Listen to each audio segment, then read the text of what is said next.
Tobacco's coverage of the 2025 PCA Trade Show and Convention is brought to you by Drew Estate, the rebirth of cigars. What's going on, everybody? Matt Tobacco from SmokeTobacco.com. I'm at PCA 2025 with coverage brought to you by Drew Estate. I am at the Dunbarton. Whoa.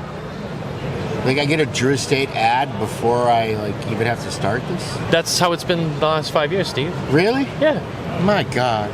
All right, buy some Drew Estate cigars. What the hell? I mean, it's... Yeah, support them. They're giving them money. There's some love here, It's right? okay. I got it. I understand. Yeah, okay. Go on. I'm sorry to interrupt. It's okay. But I'm here at Dunbarton Tobacco and Trust with former Drew Estate member. You earned that one. Steve Zaka. Until they canned my fat ass. Who's now building his own legacy here. Empire. From the great state of New Hampshire. Yes. My Not by neighbor. choice. That's my wife. Yeah, that's I love New Hampshire. God bless you. But, man, it's my fucking neighbor. cold. I mean, you live 25 minutes away from me? So I have the luxury of living in New Hampshire with Steve. It's like an elite group, like Shark Attack survivors. Anyway, it's PCA, it's you. Everybody already knows what that means. Steve brought a bunch of toys with him, and I want to hear all about it and why Steve made it. It's a long laundry list. I got a lot of stuff, man. So here's what I'm going to do.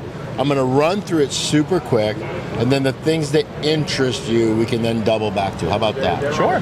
So we dropped Salida Red last month. Basically, it's the Sober Base Salida blend. It's one of my favorite sizes was Cervantes Fino. It wasn't one of my favorite retailer sizes. They couldn't sell it, so I basically made a slightly stronger version of the Salita. I aged it a full year. I put a different color band on it. I charged $3 more, and now they love it. It's a great cigar, Salida Red. We're doing a 6x60 in Mi Querida. It's our first 6x60 called Gorilla Gorda. I had done a 6x60 as an exclusive for a big box retailer way back in the beginning called Puma Negra. And I never really liked it. It never sat right. So I reformulated the blend a little bit to make it smoke better. And I put I already cut this one, but it's got a bullet head on it, a little bit of a round tip. Mm-hmm. So when you have it in your mouth, you don't feel like a gay porn star. So we got that. We're doing a stronger version of Red Meat Lovers, 6x52 Prensado called Fratanga. For those that don't know what fratanga is, it's Nicaraguan street food. One of the best smells in Nicaragua is the cooking of this meat that they do on the streets. They do it normally on half barrels that they convert into grills. Yeah. And that's what fratanga is. So it's a spicier, more bold version of Red Meat Lovers. What else I got? We're dropping the Year of the Duque, but there's no reason to talk about it because we sold it all out. But for the consumers, we just started shipping it on Friday. Okay. So all of you people out there that you were stupid enough to give some retailer a pre-order, they should be sending you your cigar probably within the next week or two. You should get your boxes of Year of the Duque. It's kind of a hybridized blend. I asked Chris what some of his favorites. He really likes Sober Mesa Short Churchill. He really liked Todos Los Dias. Yeah. So I kind of did a hybridized blend that's kind of a half and a half of what that is. That's cool. And to stop you really quick, this is something that you're going to do every year. Yeah, the idea is to do a year of every year. To be honest with you, that is such a troll. What? The whole year of. Oh. Look. Yeah. Davidoff was probably the first company to do the Euros in a big way. Yeah. And honestly, look, they sell a lot of cigars into the Asian Pacific Rim, so it made sense for them to do it. But we're such an industry of copycats that, of course, as soon as they were successful with it, you now have a ton of companies that do it. I won't name them, but there's at least 9 other companies right now that make the year of the whatever, the rabbit, the dog, the dragon, the snake. What, this year's the snake? Snake, yes. Well, look, and I get why they do it because it's easy money. And look, I like easy money, so I wanted to do a year of too. Let me get on this gravy train. But doing the year of the snake, it just seemed too So much. you did it your way. So I did it my way, and I Yeah. said, you know what? I'm going to decide what year it is. And damn it, 2025 is the year of the Duque. Yeah. Right? And so it's kind of an interesting, weird project, but it's been a lot of fun. And what else I got? I got... Jubilee. Yeah, let's save that for last. Okay. I've got... The samplers. I got the samplers. Yeah. The one sampler is the essential sampler. Nothing too exciting there. It's meant for the consumer that's never smoked Dunbarton before. Okay. Here's 7 of our core blends in a Toro size. Here's a way for you to try everything in one little package. Nice, tight, easy. And then I did another sampler, which is the deep cut sampler, which is really me finding a way to milk the 5,000 Word of Sakas into real cash, because I'm working on Word of Saka Sin Compromiso. Word of Saka is a 2026 release. Okay. But we're working with new tobaccos, so I had to do a test run, and I only had enough tobacco. I'm saying 5,000, but I might end up with 5,600 cigars. I don't know. They're actually rolling them now. What was I going to do with it? I couldn't sell them to one retailer as an exclusive, because then it would just piss off all my other retailers. Yep. Because it's a Sin Compromiso. I couldn't really save the cigars for next year, because then these cigars would have much longer aging than the ones that we're producing for next year. Yep. So they wouldn't taste the same. So I decided to basically, how can I really milk people for the most possible money, right, using these 5,000 cigars? So what I did is I created a sampler called the Deep Cut Sampler, which actually killed another bird with that same stone. One of the questions I get asked often is, what is your favorite cigar? What cigars do you smoke? So what I did is I made a sampler set of the actual cigars that I smoke the best of. It goes all the way from our least expensive, like an Umbagog Bronzeback, up to a Paladin Saka, which is $30. It's a mix of core. There's the Tricky Traca 648 in it. There's a Muestra de Saka. I mean, logically, you'd think you would use like one of the more recent ones, Krakatoa, Bewitched, even Unstilled Valor. But the truth is, I smoke the Nakatamale the most. So it's legitimately, it's a sampler that's comprised of, these are the 10 cigars I smoke the most of. Right. And then me throwing in the one extra Word of Saka kind of as a preview for next year. And it's, because look, when most companies make samplers, they basically take product that they can't sell, that they have too much of, and they'll put like 3 or 4 of that in there, and then they'll put like 1 carat product in it, right? So, and try to help it move along, and then they'll sell it at a discount. I didn't do that. I have the 1 carat, the Word of Saka, but it's legitimately, it's 10 of what I consider to be my favorite cigars. Best cigar, that's a debatable thing, but if you said, hey, what do you smoke the most of? These are legitimately the 10 cigars. And of course, I'm not doing anything at a discount. Right. So it's basically the MSRP plus, and that's the price of the sampler. Well, I was going to add in, I mean, knowing what I know about the brand and all the cigars in there, I mean, you're right. I mean, there's no duds in there. Oh, no. That's all stuff that people are like... These are the 10 cigars that I think are the ones to smoke. Oh, yeah. I mean, it also helps me answer that question, because I ask it all the time. What are your favorites? Well, you know what? Spend your money, there you go. Yeah. You know?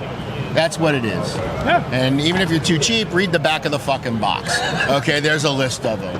You know, so, and that's what the deep cut sampler is. And then we have the, what else? Oh yeah, actually I don't know how I can forget this. I'm smoking it now. We also added the Bronzeback Robusto.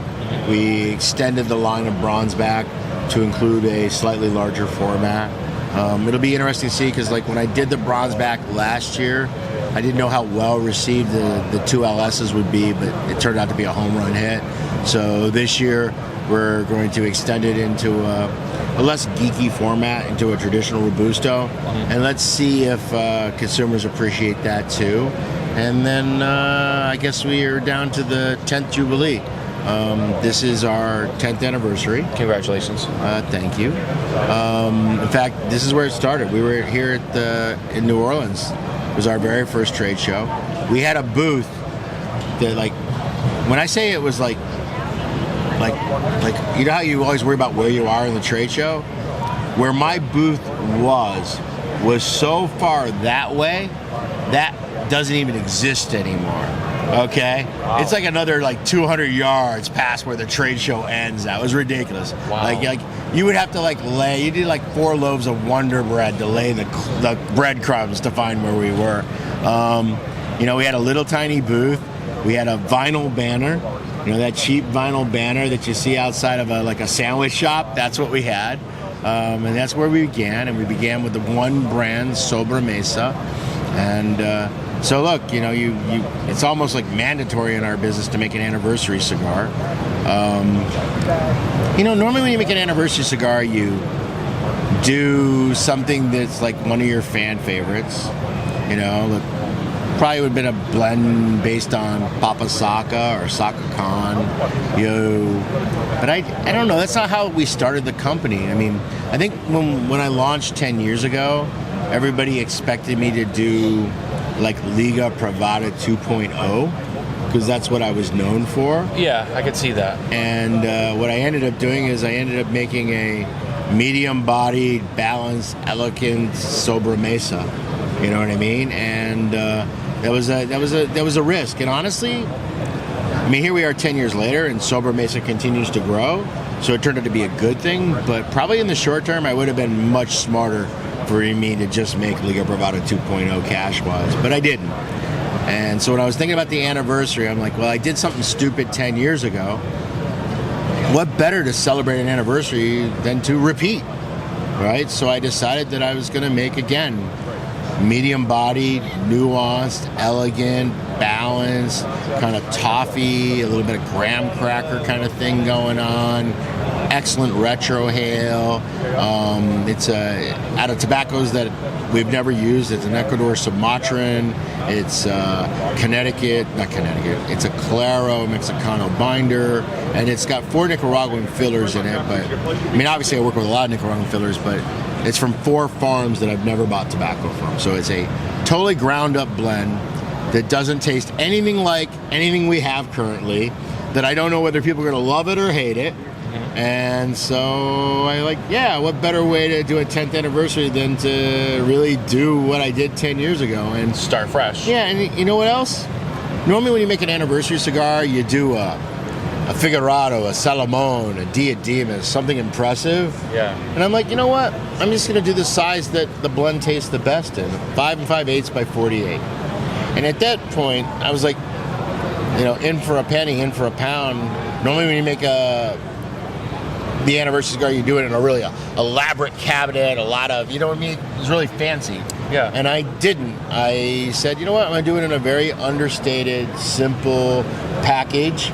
And the other thing you normally do is you say, it's an anniversary, charge $30 for the cigar. And I just priced it the same as we price all our other cigars. 40% gross margin on what it actually really costs to make. It's not cheap, but it's like $18 roughly. Okay. Which is like right in the zone for what we do.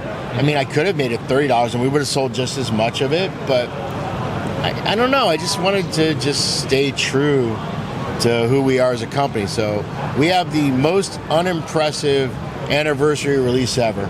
5 5/8 in a blend that nobody has any clue that they even want or may even like, in a package that's okay. It's nice but not fantastic at a okay price. So that's my 10th Jubilee.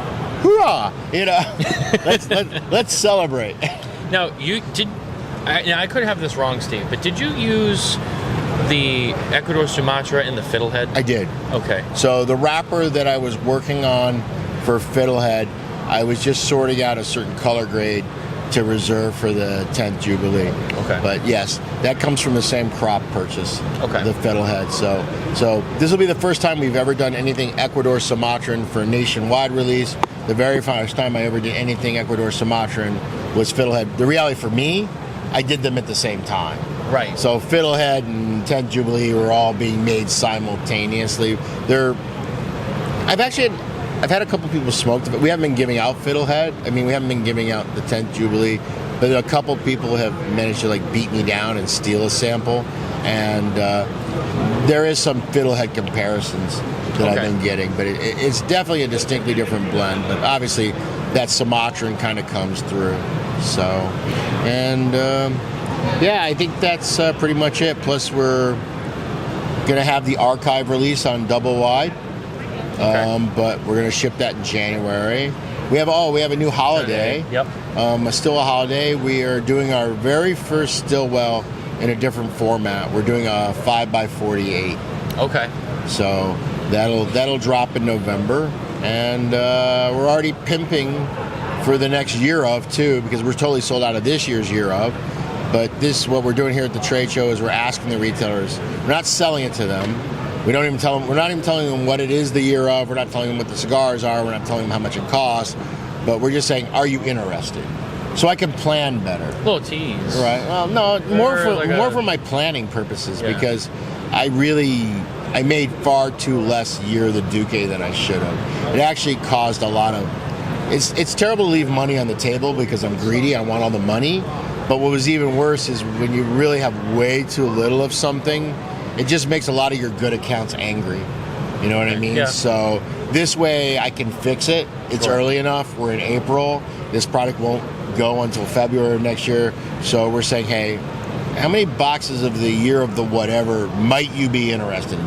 Not an obligation, but just if I have some idea, I can plan better. No, I was going to ask you about that. Do you already kind of know maybe the next one or the next I do two? know. What they're going to be? I know what it is. Okay.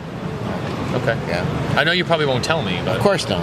Yeah, that takes all the excitement out of it. Well, I know. Look, consumers haven't even smoked the Year of the Duque. Yeah. I will say this, if you hate the Year of the Duque, you may not hate the next one because it's totally wildly different.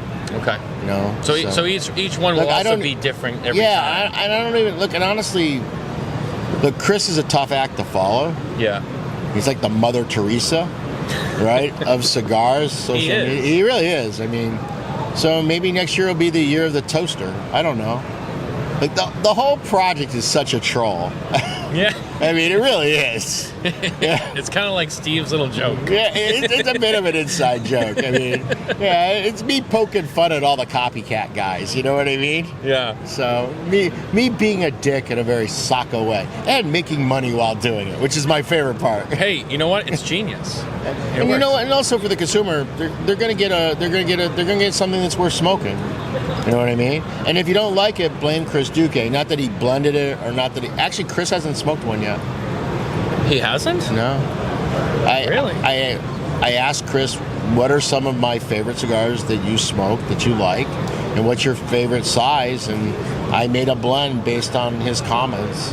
But he actually hasn't smoked one. Really? Yeah, well, truth is, they just landed on Thursday. Okay. I actually paid like $498 to get 2 boxes sent here so they could arrive by 9 a.m. on Saturday. Right, so we had them to show at the show. And this is one of them. That's one of them. The one is here, the other one's up in the display cabinet. Yeah. That's it. I mean, look, after the end of the day tomorrow, Chris and I will sit down and we'll smoke some Year of the Duques together. But I need the cigars in the box right now for the pretty pictures. So here's the thing, though, about that, Steve. So they're out now. The show's going on. They're already sold out. They're already gone. And then he smokes it, and he's like, "Oh, you know what, Steve? I'm actually a little disappointed." It's like, well, too bad they're already sold. Yeah. Yeah, get used to it. Life is full of disappointments. Come on. Well, too late. We already sold them. Look, you know, one of the things that makes us kind of unique as a company is, for good or for bad, and I've always said this, just nobody is involved in the blending or the tasting or the selecting or the naming or the brand, anything. Like, nobody has a say but me. Yeah. So if you like my palate and what I like, you're probably gonna like our cigars. If you don't like what I like, you're probably not gonna like our cigars. I mean, it's just that simple. That's one of the reasons why I know one of the least exciting releases is the Essential Sampler. You know, the 7 Toros of the core. But honestly, if you're a consumer, this is a very good way to get exposed to Dunbarton. And look, we have better cigars, right? Cigars that, I should say it that way. We have cigars that I think are more, like the deep cut. The deep cut is, if, in my opinion, you want to try the best of the best, go with the deep cut. But if you're trying to get an introduction to Dunbarton, you buy the Essential, you try the 7 cigars in there, and if there's nothing in those 7 that like sings to you in any way, you shouldn't buy any of my cigars because you're probably not going to be happy. You know, I mean, so that's the plus. The plus is, if you identify with what I like, you're probably going to like a lot of our cigars. If you don't identify with what I like, then you're probably not going to be happy with the cigars that Dunbar makes, because nobody gets an opinion. There's no, we make a blend, and even the people in the office or even at the factory, they get smokers that are in the factory, but they'll say, oh, I don't like it. I'm like, well, fuck you. I don't care that you don't like it. It doesn't matter. So, everything is really what I like. And what I hope is that other people like it. And in the end, if they don't like it, well, guess what? I'll just stop making that and I'll make something else.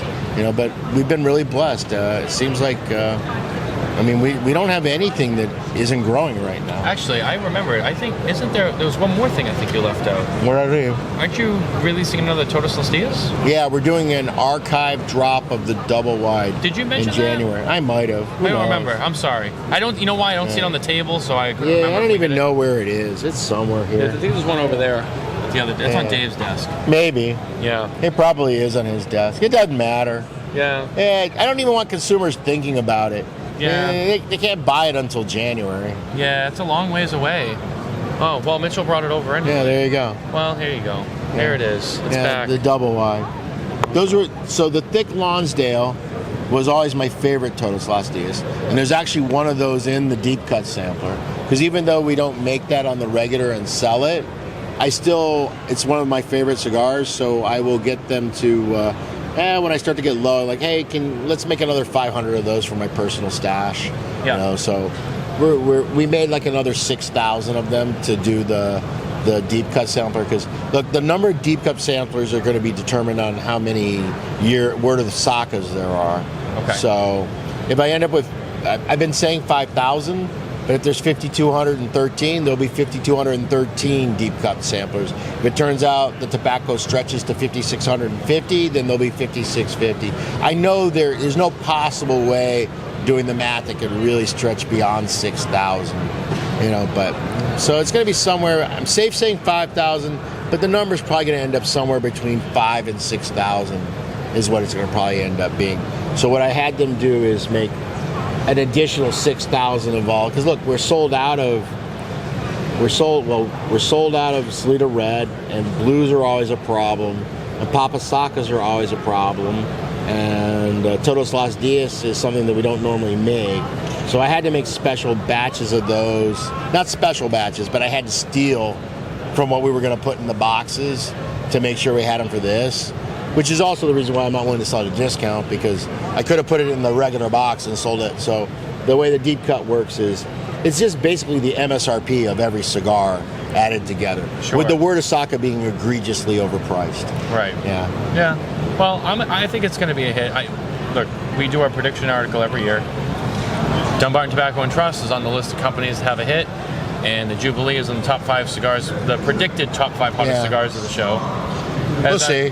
But we'll see. You're right. Maybe I'm wrong. Maybe you're wrong. Maybe I'm wrong. I never know. Look, I had no idea how big a hit Bronzeback was going to be last year. I liked it, but I kind of thought it was a gamble. It was a smash hit. Look how many stupid Lanceros I sold. I never would have predicted that. Yeah. I actually had another new product for the show, but I didn't bring it because we have so much new that I just like. You gotta hold some back. It just felt abusive. Yeah, it really did. I actually have 2 things ready to go that I don't have here at the show. I think there's only a handful. There's only a handful of brands I think have like 5 or more releases. Yeah. Like Fuente's got like 7 of them. You got. How many? Is there anybody 7? Small though, like me, that's like? I think there's one other smaller one that had a lot. I just can't remember. I remember seeing somebody. I was like, wow, they have a lot, but I don't think they were a bigger company either. Yeah. If I remember, I'll let you know. But it is a lot of releases. But if there's anybody who can sell it, was it's a lot you. of a brand with a lot of sizes and like 3 variations of the same thing.